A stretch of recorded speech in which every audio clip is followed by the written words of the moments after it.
ఈరోజు good Friday సందర్భంగా యేసుక్రీస్తు ప్రభువారు శిలువలో చివరిగా పలికిన 7 మాటల్లో మొదటి మాట లూకా సువార్త 23వ అధ్యాయం 34వ వచనం.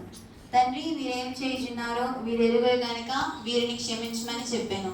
మరి యేసుక్రీస్తు ప్రభువారు ఆయన్ని సిలువ వేస్తున్న సమయంలో అక్కడ ఉన్న వాళ్ళందరూ ఆయన్ని ఎగతాళి చేస్తూ, ఆయన హింస పెడుతూ, ఆయన మీద ఉమ్మి వేస్తూ, ఆయన్ని కొరడాలతో కొడుతూ ఉన్నా కూడా మరి యేసుక్రీస్తు ప్రభువారు వాళ్ళందరినీ క్షమించమనే కోరారు, కానీ వారిని శపించమని కోరలేదు. మరి ఆయన క్షమించగలిగే దేవుడు. ఈ మాట నుంచి మనం నేర్చుకోవాల్సిన విషయం ఏంటంటే, క్షమాపణ గురించి తెలుసుకోవాలి. క్షమాపణ అనే పదం చాలా విలువైనది. మనం పరలోక ప్రార్థన చేసేటప్పుడు మా ఎడల అపరాధం చేసిన వారిని మేము క్షమించిన ప్రకారం మా అపరాధమును క్షమించుము అని ప్రార్థన చేస్తాము. మన వల్ల ఎవరికైనా ఏదైనా తప్పు జరిగితే మనం వెళ్ళి వాళ్ళని క్షమాపణ కోరాలి. అదేవిధంగా ఇతరులు మన ఎడల తప్పిదం చేసి ఉంటే వాళ్ళు వచ్చి మనం క్షమాపణ కోరినప్పుడు మనం వారిని క్షమించగలిగే వారంగా ఉండాలి. క్షమాపణ కోరడం మరియు క్షమించడం అనే 2 లక్షణాలు క్రైస్తవులుగా మనలో కలిగి ఉండాలి.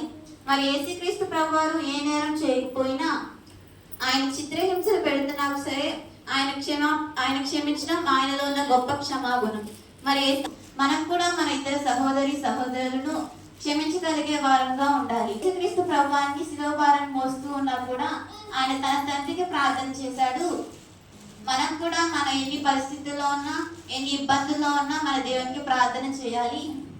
మరి అనేక మంది భక్తులు బైబిల్ గ్రంథంలో మనం చూసినట్లయితే వాళ్ళ శ్రమల్లో దేవునికి మొరపెట్టగా దేవుడు వాళ్ళకి సహాయం చేశాడు. యోనా గ్రంథంలో మనం చూసినట్లయితే యోనాని చాప మృంగి వేసినప్పుడు యోనా చాప కడుపులో ఉండి దేవునికి ప్రార్థన చేయగా యోనా ప్రార్థన దేవుడు ఆలకించి యోనాని బయటకు రప్పించాడు.